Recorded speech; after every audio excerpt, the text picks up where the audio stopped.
Hey everyone, Andrew here, and it's time for another series review. I haven't done one of these in a while, mostly because I haven't been reading. It's hard to do book reviews when you're not reading books too often. But there's other reasons for it. I tried to do one a little while back, but I had such a hard time giving a good synopsis of the book that I just gave up. And I might come to that one at a later point. And to be fair, I wasn't even going to do this series for a while. Like, I wasn't going to do anything Valentine's Day or romance related because I did a Fighting the Hate for Christmas about Christmas. I did a Fighting the Hate about a Halloween film. And I just didn't feel like doing that again so soon, especially for Valentine's Day. And there's not too many, like, romantic movies that have a level of hatred towards them. Like, there's some that are disliked, but there's always defenders of those to an extent. There's not as much there's not too many romance films that you can get like, oh no, everyone thinks this is terrible. Like, it's a little harder to quantify. I did think of one, but it's not even necessarily a romance. It's a little bit of it's an action adventure comedy drama romance all fused together, and I may talk about that at a later point, but I didn't really want to do another Fighting the Hate. So I was going to do a manga review and do something of that nature, but I then remembered that I talked about one of my favorite books, Nerd in Shining Armor by Vicki Thompson. And that is still one of my favorite books out there. It's definitely one of my favorite romance books. I've read it multiple times. I try to read it every couple years because I just get the desire to read it because I enjoy it so much. And it's one of the first books that I really spam read. I can read that book in like 2 days because I enjoy it so much, and I just rush through it because I like it so much. And one of the things that I found out after reading it is that it's part of a series, that Vicki Lewis did a whole nerd series. So I'm going to talk about those ones today. With the nerd series, I've read about 6 of the 8. And maybe 7. It's hard to say. There's a book on there that I rated and listed as having read on Goodreads. But when I read through the synopsis of it, I didn't recognize it, and I'm pretty sure I just confused it with the book before it and the book after it because they're kind of similar. But yeah, with this, I'm just going to go over each of the books a little bit, talk about like the basic idea of what the plot is, basic summary of that, if there was anything in the book that stood out to me, if there was what my personal thoughts on the books are, and then kind of at the end talk about my thoughts on the series as a whole. I'm not going to go into too huge depth with any of these because A, I read all of these a while ago, and also B, these are romance books. There's not a lot of depth to go into, especially with this series, because they're all kind of the same beats. The basic plot of this series is gorgeous girl who has nerdy qualities, or is actually more intelligent than she appears, meets guy who looks extremely nerdy, but actually is a beefcake and works out all the time and is very muscular. And they have a connection and they get together. And then there's this evil person who wants to do something to cause that couple to break up or to cause harm to usually the girl, who wants to destroy them for money or for power or for items or anything of that nature. And it's all kind of follows the same beats. They're all like, the most unique book in the entire series is the first book because it's the only one that has the survival element of it. And it's about landing on a desert island and having to survive and all that. None of that element is it. It's also the only one that really has a secondary love story going on during it. I mean, some of these other ones have another love story that happens in it, but it's not at all the focus where it was in the first one a bit. So, yeah, it's a little different, but they all have their own strengths and their own things. So, the first book in the series is obviously The Nerd in Shining Armor, and if you want to watch my review, I'll include it in the link here and the link down there. But for the second book in the series is called The Nerd Who Loved Me.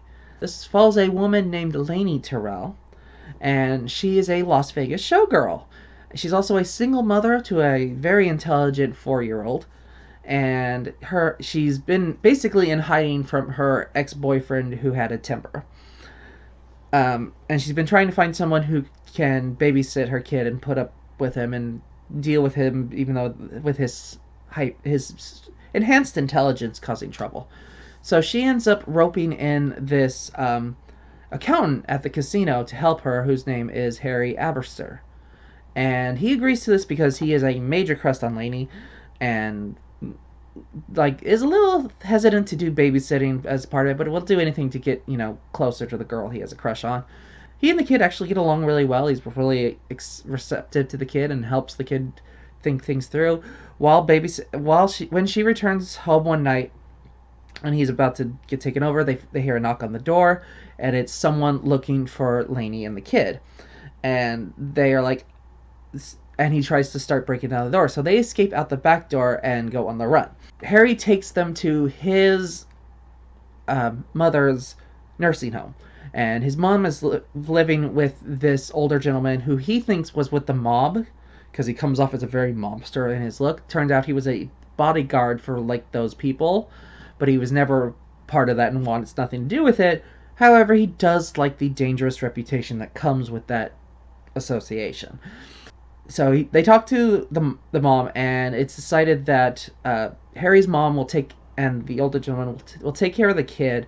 So Harry's mom has these resort passes to this place up in Palm Springs. It's like, go and do these for the weekend while we figure out who's specifically coming after you and what we can do about it. And Harry volunteers to go with her to keep her safe, and so they go off to this hotel in Palm Springs, pretending to be a newlywed couple in the hotel, while being followed by this PI who's looking for them and looking for the kid and all this and the other. Turns out that it's Lonnie's ex-boyfriend who's looking for them. He is the son of a billionaire. He's the dishonored, loser son of a billionaire, and it's like the only good thing that the billionaire wants from his son is to have another heir. However, he had a very bad case of the mumps, and that left him impotent. And so he can't have a kid, but he did have that kid years ago with Lainey. So he's been hired the PI to go and find the kid and take the kid and bring the kid to him. So Harry and Lainey end up in the resort, but it's not really a resort. It's more of a really run-down, badly maintained hotel. And they end up staying in this room for the weekend, and of course shenanigans happen. There's a giant snake that ends up on the patio, and they both freak out from it. And of course they end up sleeping together because it's a romance book.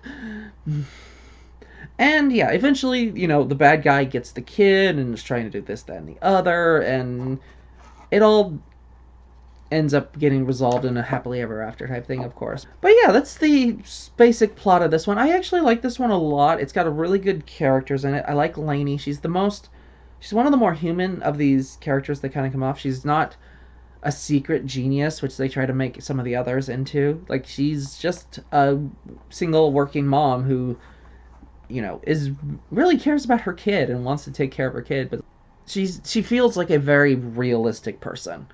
And so does Harry to an extent. Like, it doesn't get to that level. Like, some of the later ones, I will point out, get a little bit ridiculous with some of it, where it's like gorgeous person falls for also excessively gorgeous person, and it's like that kind of goes against the whole nerd love story in general, where like, oh no, we're both gorgeous from the beginning. Like, both nerdy. Like, I like the balance of this one a little bit better.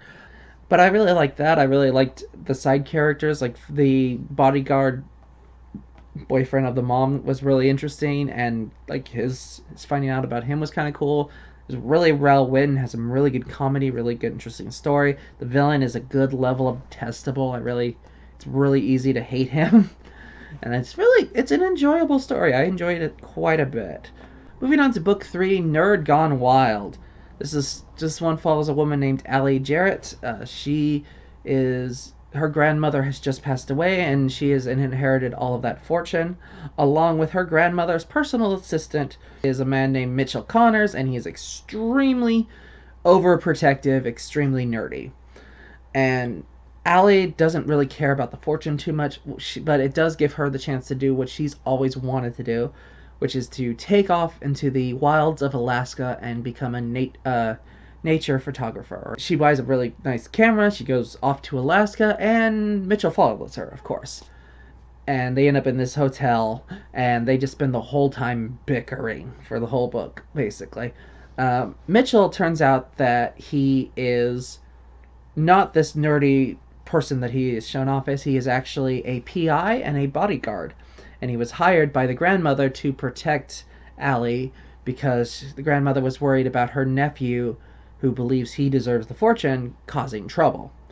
So naturally, the nephew, who believes he deserves the fortune, shows up and tries to cause trouble. And he has his own assistant, who is this crazy sex dominatrix woman. And yeah, so she sneaks in as a therapist and starts using her dominatrix personality to try to do therapy to these people. It's kind of funny and it's kind of horrific at the same time. And about halfway through the book, the two main characters sleep together for no reason. It's basically bicker, bicker, bicker, bicker, sex, bicker.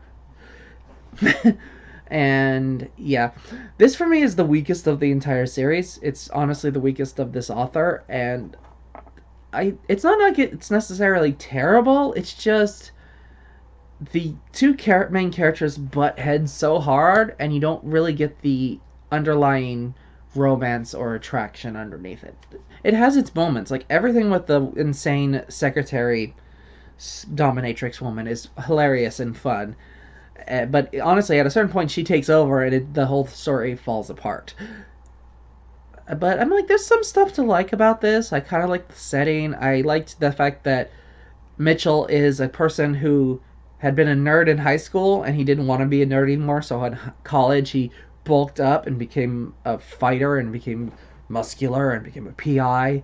And then when he got hired to be an assistant, he had to, like, okay, well, I have to dress like a nerd again. So he puts on, like, his old clothes and his old glasses.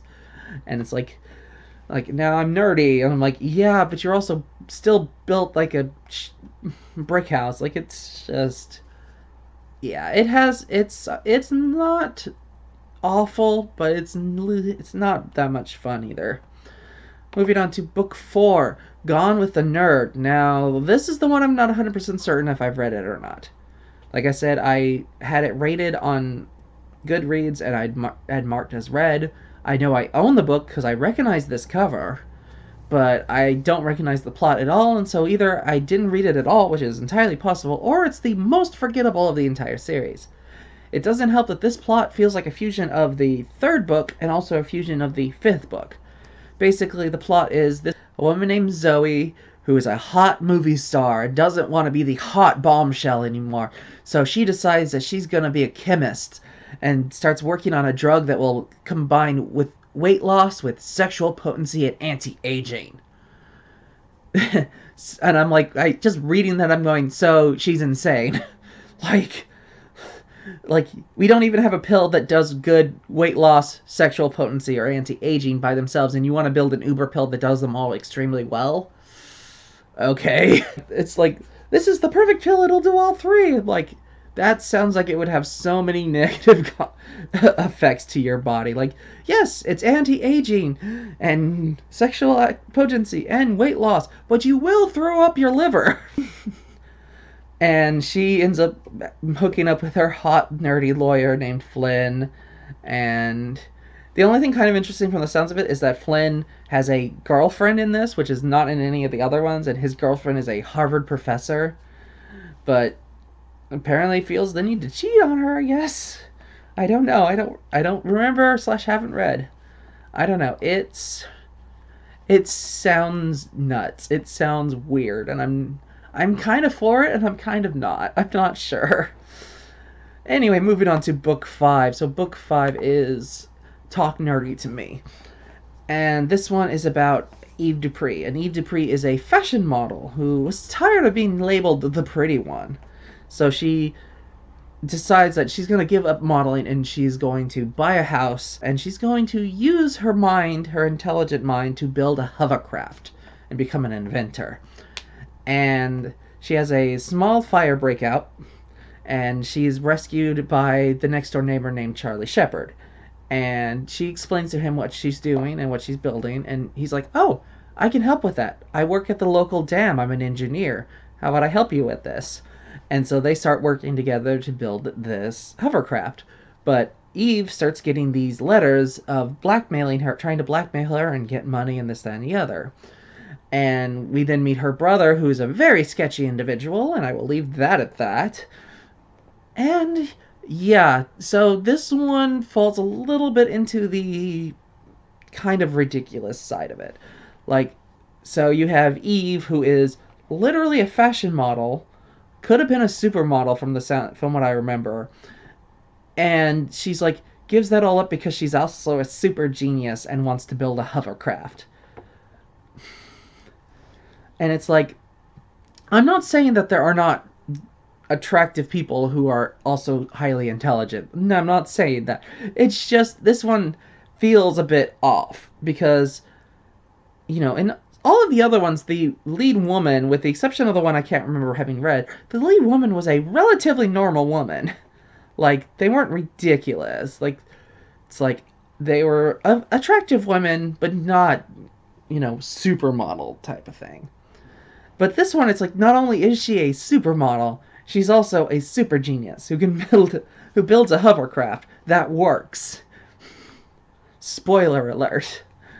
Like, and then she meets Charlie, and Charlie doesn't fit the mold of the other ones either because he has a nerdy job, but nothing about him otherwise is super nerdy. He rides a Harley Davidson. He is a pool hustler. He'll goes to this local place and plays pool and has his own private pool stick behind the bar that he'll bring out to scam people out of money. And it's like, and it doesn't seem like he has his nerdiness as well obvious as some of the others do. It's like he seems a bit more obvious of, I'm super attractive. So this one feels more like super attractive person meets super attractive person. They form a relationship. Which happens a lot, but not in writing. You tend to have one is the normal person and one is the attractive person, or they're both kind of normal. You don't tend to do attractive person meets attractive person in book form. Films all the time because that's how things work, but yeah. And I don't know, the most interesting thing about this one, honestly, is the entirety with the whole hovercraft thing. The ending of this book is great for that. Spoiler alert, I'm just going to tell you because it's the best part. There's a bomb in the house, and they're like, oh, I'm not leaving the hovercraft. So Eve gets on it, tells the boyfriend to get on it. They turn it on, it works, and they ride the hovercraft out of the garage as the garage explodes behind them. It is the most Hollywood thing. But then you remember she's in a house in the suburbs, and you're like, okay, this is hilarious and interesting at the same time. It's just, yeah. I like elements of this one. It's well written. It's got a decent level of comedy. There's a whole thing about a bakery that makes penis cakes that's kind of good. It's just, but it does fall into that realm where it's like, it's a little hard to connect with them because, again, supermodel meets supermodel engineer. It's a little harder to grasp onto like that. On to book 6, Nerds Like It Hot. This one is about Gillian McCormick. She is a Hollywood makeup artist, and she got invited to go do this nerdy singles cruise that's all nerd theme in its style, and she has no desire to go do that. However, she ends up witnessing the murder of one of her coworkers at the movie that she's on, and sees who does the murdering, and he sees her. So she ends up going to this PI named Lex Manchester to try and figure out what to do. And he's like, all right, well, I contacted the LAPD. They're on the looks for this gentleman, but we need to keep you safe. They can't put you into witness protective right now, so we need to go in hiding. And you have these tickets for this geeky cruise. So we'll go on the cruise, and when the time we get back, hopefully he'll be already in jail and we will be all solved. And she's like, well, what if someone recognizes me? I can't do that. It's like, and then she's like, and then she remembers, oh yeah, I'm a makeup artist, and I have all of these outfits and costumes from the movie we just did. So she ends up doing this elaborate disguise that makes her uber attractive, and she and Lex go onto the cruise together. But the killer is also on the cruise, and he is an FX effect person who's good at doing facial makeup and disguises, so he could be anybody on the cruise. And yeah, this one is pretty interesting. It's kind of a little bit more ho-hum. It's kind of in the middle. It's the most recent of the ones I've read, so I kind of remember it a smidge better, but for the most part, it's just them on a cruise ship and trying to figure out who is the person behind this. The villain is the most interesting thing in this one because it could be anybody, and that has some elements to it, but then it kind of dissolves a little bit towards the end. I enjoyed this one. I don't think it's the best in the series, but it's a solid, fun read. Moving on to the best in the series.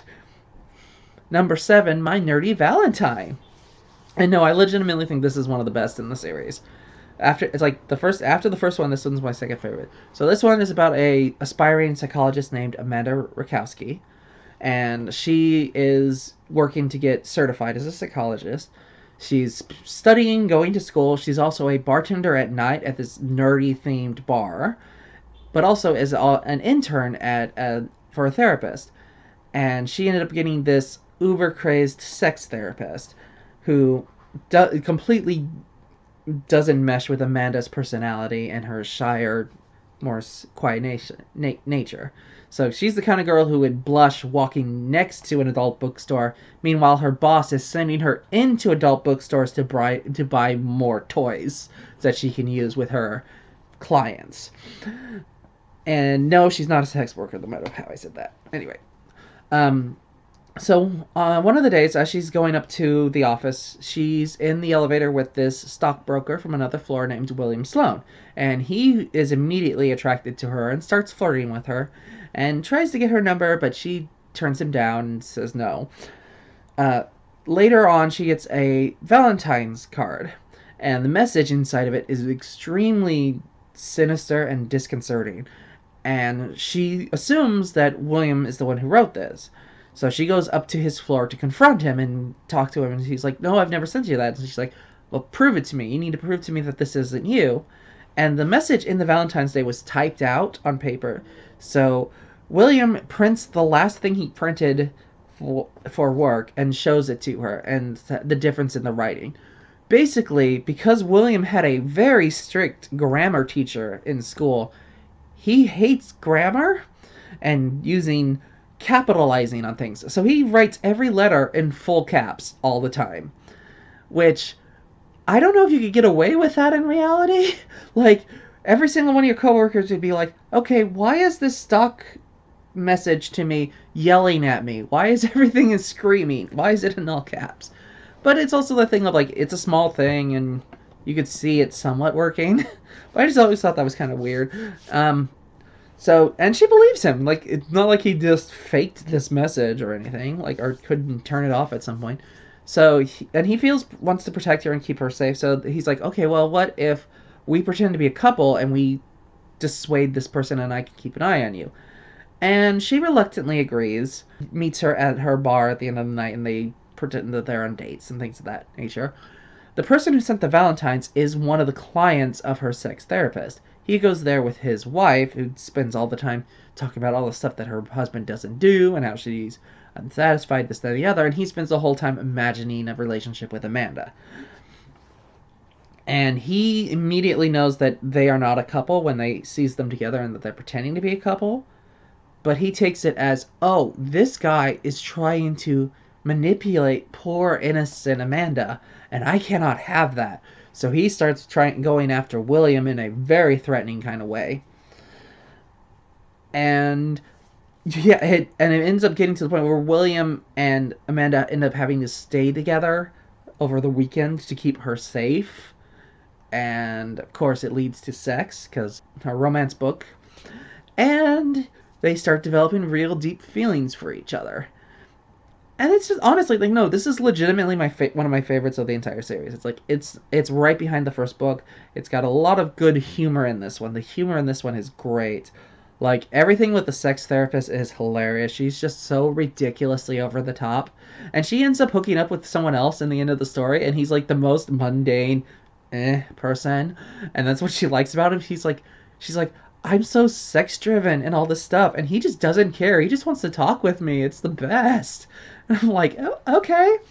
And then everything at her bar is hilarious. Like, it's a nerd themed bar that does quizzes, and drinks are served in beakers, and like all of the drinks are weird concoctions. Like she ended up getting this gift that's this bar pen that is that is digital, that holds all of the cocktail recipes, and they will come in and order random things that don't exist, and she'll make the drink for them, and if they like it she adds it to the list, and then they could come back and order it whenever they want. I really like that. I want that pen. I want that idea. Like, I don't bartend. I took it in college, but like I love weird drinks. I love coming across like the insane named drinks and things of that nature. Like, I still remember a place that I went to that had a drink called a gorilla butt and a duck fart. I didn't get to try them. I was underage at the time, but I really wanted to. I want to go back and have those drinks someday. And yeah, though this one has some really good elements to it. It's really well written. It's got the most, it's the most grounded, especially compared to the last couple books, where it starts to get a little bit more fantastical and a little bit more ridiculous. Like, this one is just like, no, this is real people. You know, Amanda is a normal girl who's kind of attractive, and William is a normalish guy who just happens to be kind of well built underneath his thing. He's not as much of a brick house as far as I remember as some of the others, but he's still attractive. Like, you compare this to 2 books ago where it was a supermodel falling in love with a super attractive dam engineer. It's like, this one feels a lot more grounded, and I really like it. It's honestly, I've read this one a couple times. Like, I've read this one almost as much as I've read the first book, and I enjoy them both a lot. And then we have the 8th book in the series, which sadly I have not gotten to read. It's called Nerds Are From Mars. And I haven't gone around to reading this one yet, unfortunately, but the plot sounds interesting and the concept sounds alright.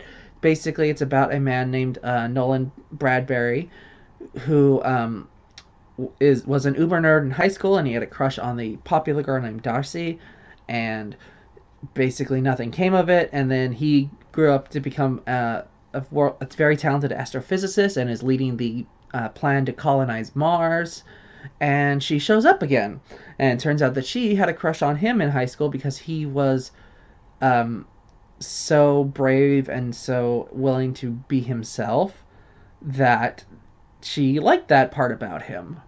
And then there's a whole thing with a coworker that's jealous and coming into contact with it, and I'm like, yeah, that's a nerd. That's a Vicki Lewis nerd book right there. Yeah, it's just the same beats kind of over and over and over again.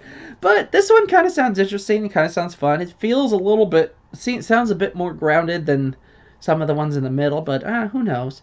But for overall, I enjoyed this series quite a lot. I think the book, if I'm gonna give you the ones that I definitely recommend reading, definitely Nerd in Shining Armor, My Nerdy Valentine, I would say The Nerd Who Loved Me. Those are the top 3 that I would definitely recommend.